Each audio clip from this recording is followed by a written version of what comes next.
High, আমি Somlata. The cake স্টোরিজের তরফ থেকে নতুন আরো একটি কেকের কাজ তোমাদের কাছে নিয়ে চলে এলাম। এটা কিন্তু একটা হাফ পাউন্ড কেকের কাজ। এটাই কিন্তু আমার কাছে সব থেকে পাওয়া ছোট কেক।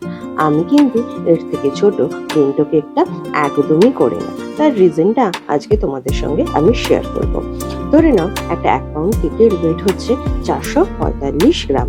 একটা হাফ পাউন্ড কেকের ওয়েট হচ্ছে অ্যাপ্রক্স তার হাফ 225 গ্রাম। এবং আর একটা বেন্টো কেকের ওয়েট হচ্ছে ওই 100 গ্রাম থেকে 125 গ্রামের মধ্যে। এবার ধরো, এই প্রত্যেকটি কেক তৈরি করতে গেলে এর যে প্রথমে ব্যাটার তৈরি করতে হচ্ছে, তারপর যে মেশিনে আমরা বেক করছি সেই বেক, ক্রিম বিট করা, ক্রিম লাগানো, তারপরে ধরো তোমার ফ্রিজে ঠান্ডা করা, প্রত্যেকটি কিন্তুই আমাকে সমানভাবে করতে হচ্ছে।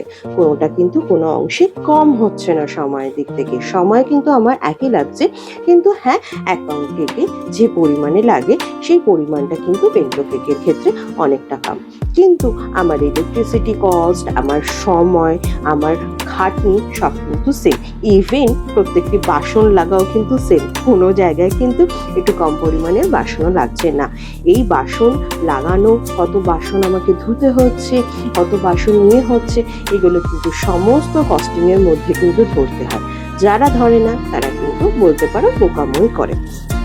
এরপর এত কিছু জিনিস করার পরও বেন্টো কেকের ক্ষেত্রে কিন্তু কেক ছোট হওয়ার কারণে কেকের ফিনিশিং দিতে কিন্তু একটু সময় লাগে, যেটা বড় কেকের ক্ষেত্রে কিন্তু লাগে না। বড় হাত সেট থাকলে বড় কেক একদম ঝপাঝপ কিন্তু ফ্রস্টিং হয়ে যায়, কিন্তু বেন্টো কেকের ক্ষেত্রে সময় লাগে।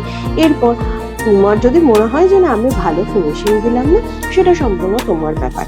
কিন্তু যারা একটু ভালো ফিনিশিং দিতে চায়, কাজটাকে অলওয়েজ প্রপার ওয়েতে করতে চায়, সেই ক্ষেত্রে কিন্তু বেন্টো কেকে একটু সময় লাগে। এটা যে যাই বলুক, এটা কিন্তু রিয়ালিটি, এটা কিন্তু ফ্যাক্ট। তো এত খাটনির পরেও যদি আমি 1 পাউন্ড কেক একটা করে যে আর্নিং করতে পারবো, সেম আর্নিং আমার বেন্টো কেকে করতে গেলে প্রায় 5টা কেকের কাছাকাছি বা 6টা কেকের কাছাকাছি বা 4টে কেক, সব থেকে কম হলেও 4টে কেকের কাছাকাছি করতে হয়, সেটা মনে হয় না আমার কাছে খুব একটা গ্রহণযোগ্য বলে। যারা যারা বেন্টো কেক করে সম্পূর্ণ তাদের নিজস্ব ব্যাপার, বাট আমার মনে হয় কি এতটাও না করা সম্ভব, না করলেও চলে যায়। জানি অনেকে ফ্যামিলিতে 2জন মেম্বার হয়, কেক খাওয়ার কেউ থাকে না, তাই তারা বেন্টো কেক নিতে চায়।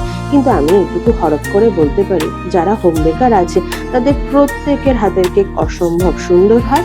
একবার খেলে তারা বারবার খেতে চাইবে। তো সেই ক্ষেত্রে বেন্টো কেকে মাত্র 2টো স্লাইস দিয়ে তাদের মন ভরবে না। সো যারা যারা বেন্টো কেক নিতে চাও, আমি বলবো যে তারা 1/2 পাউন্ড এবং 1 পাউন্ড কেকে নাও। কথা দিচ্ছি যে তোমাদের সেই কেক দুর্ধর্ষ লাগবে, খারাপ একদমই লাগবে না। কেকের ফাইনাল ডেকোরেশনটা তোমাদের সঙ্গে শেয়ার করছি, কেমন হয়েছে অবশ্যই